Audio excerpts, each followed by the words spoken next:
just go through the quarterback progression this fall, and Coach told us it's been Hicks for the first game. Just how y'all got to that decision? Yeah, I think Ben's earned it. He went out every day and led the guys. Nick was started with an uphill curve, honestly, because he got here a little later than Ben did. Ben went out and competed. Did everything we were asking him to do. He has a great understanding of the offense and where we're at, especially going out there with a lot of young guys. And so we feel like Ben gives us the best chance to win right now because he can really get everybody going in the right way. Make sure that, if a receiver split out too wide, if a freshman receiver split out too wide or too tight, he can be able to move them around and make protection calls, help the offensive line, help the running back. So that's just kind of what we felt like gives us the best chance to win going into week 1. Chad said that Knox may not practice again until Wednesday. With as much time as he's missed, how much can you count on him? And also Colton Jackson, how much, what's his kind of status with his foot? Yeah, with Trey, being here in January is really going to help him. If he would have just showed up in June, I'd be a little concerned about it. Honestly, I really don't have any concerns about Trey. He's very intelligent. He picked up our offense probably faster than any other freshman that I've ever seen. I mean, honestly, he'll be a little rusty, probably be a little out of shape going into the first game, but it's critical that we can get him out there and get him some live game experience. And so, hoping to get him back Wednesday. That'd be the ideal situation, is to get him back Wednesday so he has a couple of days to kind of prepare and get ready. But he's in every one of Coach Stepp's meetings, going through the game plan and understanding what we have to do and his assignment. So I don't have any concerns with him. Colton, got a little bit of reps yesterday. He's slowly coming back from his foot injury, and fully expect him to be 100% come game time. You actually had 2 questions. I'll ask one at a time. Okay. You got several freshmen, I think 9 true freshmen on the 2D, both sides of the ball, 5 on offense. I know this was a really heralded class. Are you surprised this many guys made the depth chart? And just what kind of camp have the guys on your side of the ball had? Yeah, surprised but not surprised. Those guys that we recruited and brought in have done some really good things out there. They've really shown some flashes of why we recruited them. Obviously, losing Dion and Jordan Jones to injury for a little while with Jordan, at least, only excels those freshmen, puts them into those spots a little quicker. So expect to get Jordan back, obviously. I've been really pleased with fall camp. I think we've thrown a lot at those guys in terms of installs and plays, and they've done a really good job of learning on the fly. And obviously there's a lot of mistakes that were made, but getting back in training camp with school starting so late, getting back into meetings and being able to walk through and go back and correct those mistakes has been huge for their development. So I've been pretty pleased with where they're at. Obviously, I know a lot of people were asking me at the golf tournament deal about Trey Knox, and listen, Trey hasn't played a snap for us yet. And so we hope that we see in games, obviously, what we've seen in practice, but he's got to go make plays on the field too. Myron Cunningham, you got him a number 1 left or right guard, but I know he's also worked number 1 left tackle. I think he's worked both guards and both tackles at some point. What do you thought of his versatility and his camp? What do you think about him as a player now that you've had him through camp and spring? I think he's a phenomenal player. I think about 2 weeks into camp, he was kind of maybe reading y'all's clippings a little bit too much, and that he's just got to stay the course and just keep working and don't get complacent and be the guy that we brought him here to be. I think his ceiling is extremely high. I think he's a phenomenal player. I think that he'll be a guy that pro scouts will look at when it comes to his time. But he's everything we thought he would be. Very versatile, like you said. He's played a little bit of left guard in the spring. He's played some right guard in fall camp. He's played some left tackle in fall camp. So I think that shows you how smart he is and how well he picks up our offense and is able to make the calls on either side of the ball and use the proper technique on either side of the ball as well. So very excited about Myron and his future here. Coach, with regards to the quarterback situation, we heard Coach Morse say a while ago that he was evaluating things and wanted to pick the guy that had won the team. In other words, the guy that the team will rally behind. What is it about Ben Hicks where that was part of the equation? What kind of guy are we talking about here with the team? I think the biggest thing was, number one, when Ben got here, for the first couple months, he kind of just, was quiet, didn't say a whole lot, kind of sat back and really observed what was happening and who the leaders on the team were and all those kind of things. And I think, he did it the right way of earning those guys respect through spring practice. Again, like we said, or like I said too, with Nick just not being here that time, he kind of did the same thing, which I thought he did a great job of, not coming in here in June and trying to just be the guy, and in terms of winning everybody over. So Nick handled it the same way Ben did.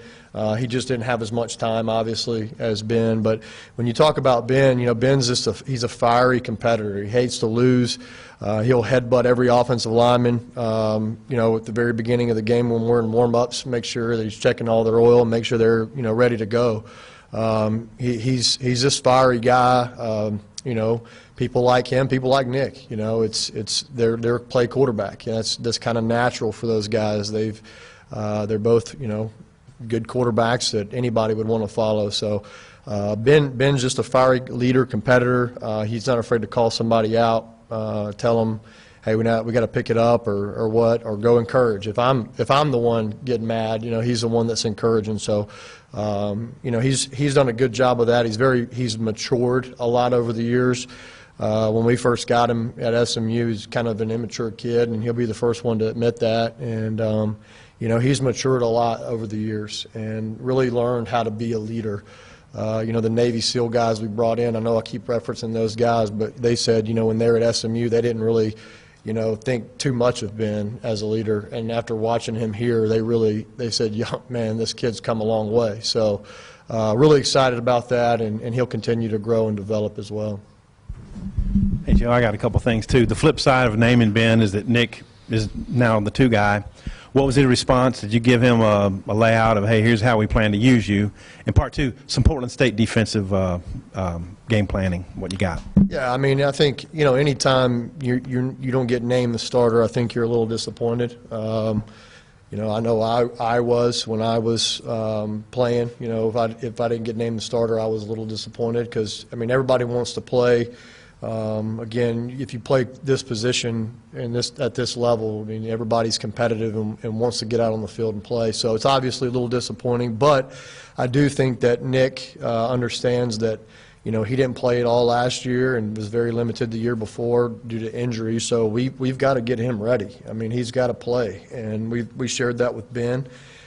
He's got to get some game experience, some game reps that just in case, again, this is a long season in the SEC West. He's got to be ready to go. So we've got to get him some meaningful snaps that he'll be able to grow some confidence in and be ready if this situation arises where he has to go in. Portland State, they play extremely hard. You turn on the film against Oregon, Nevada, their biggest games, I guess you can say the biggest games of the year last year, and they're competing. They're getting after it. It didn't seem like against Oregon that they were very shy to be there. They came in ready to play. They were bouncing around, running around, making tackles, and so it was a 14-0 game. I think midway through the second quarter in the Oregon game. So they play extremely hard. They're very long at corner. Every corner on their depth chart is 6'2" plus. They play a little bit of a funky style of defense in terms of just you don't see it a whole lot. And so we've got to do a good job. Again, like I've always said, in first games, you got to make a lot of adjustments. There's probably going to be something that they're going to show in game one this year that they didn't show all last year. So we got to just, stay confident, stay calm, and make the proper adjustments and do what we got to do. They do a good job of mixing coverages as well. Ben's going to have to do a good job of seeing what there's pre-snap read and his post-snap read because they do a good job of hiding some of their coverages. So it'll be a really good challenge for us. We've got to match their intensity early and establish what we want to do offensively. Now that you got Cunningham plugged in at right guard, do you feel like you have the best 5 offensive linemen on the field going into the first game? And what's your confidence in that group?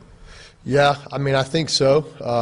Obviously, that's why we got him there. I think obviously we would have loved to have had Noah Gatlin competing a little bit up front and getting some work, but I do feel like our best 5 linemen are on the field in the starting lineup. So, I want to make sure, again, first game and this week in practice, getting Colton back healthy.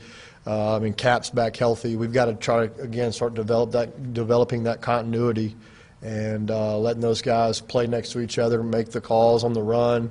Not just a pre-snap call, but making calls on the run is important, especially this week. These guys do a lot of movement.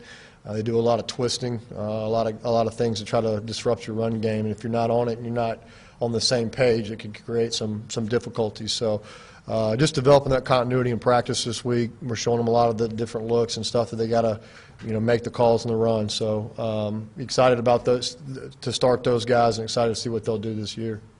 You counting much on O'Grady, and just how do you feel that Gunner and Harrell have done? Yeah, I'm hoping to get to count on CJ. It seems that his knee has taken a little longer than Coylan's and Cap's. Similar injuries, I guess. I'm not a doctor, but I think it's been kind of a similar injury. Trying to get him back as soon as we can. Obviously, we love to have him in the first game.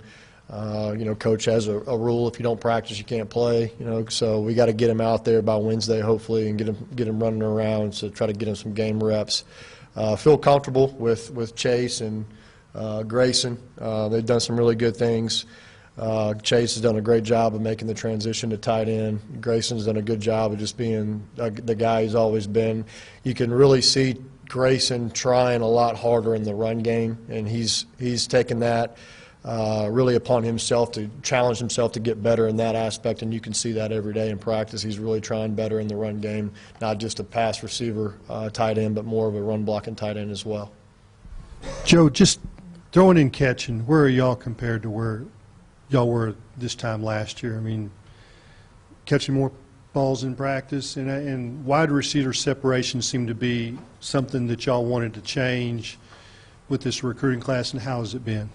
Yeah, I think, we went up and watched the Kansas City Chiefs OTAs. Anytime you can go and see how somebody else does it, you can always pick up one or two things. And, I was watching those guys, how they kind of threw and catch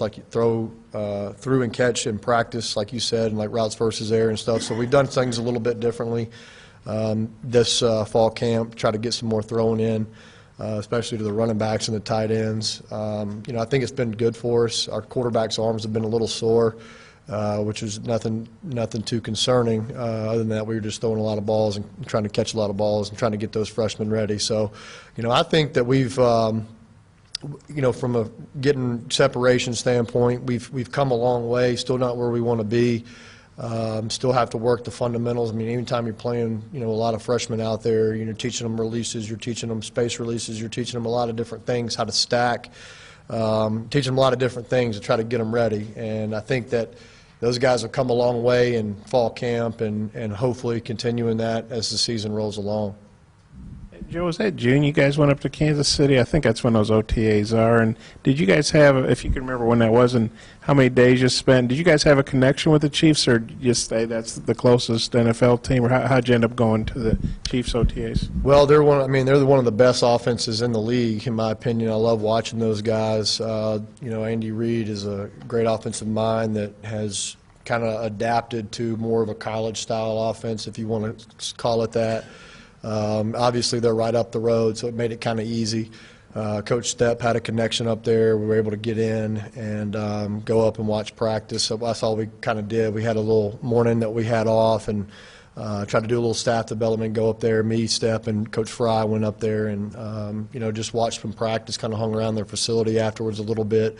Tried to pick up just anything you can. And so that's what we did. I think it might have been in June, maybe a day between, high school camps or whatever it was. I think that's when we went up there. Last one, barbecue. Oh, yeah, we ate at the really nice place. Y'all probably know it better than I do. 9 or what was it? That's it. Yeah, it was really good. Really good barbecue. What has Bo Limmer and Ricky Stromberg shown you as freshmen to be second string? And how do you feel if Myron went to left tackle? How do you feel Ricky is starting at right guard? I feel really good. Ricky Stromberg is a dude. I love him. He's a really good player for us.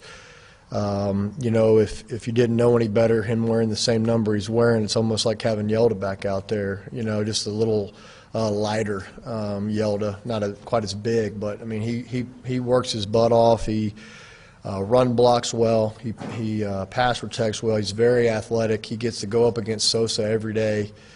So it's only making him better, iron sharpening iron, and very, very impressed with Ricky. Bo has done really good things. We're really excited about Bo as well. He's been dealing with a little bit of just a nagging small injury that's kind of limited him, if you want to say that a little bit. But, you know, they're both really good players, and if we had to put them on the field, I'd feel pretty confident in both of those guys. All right, thanks, guys.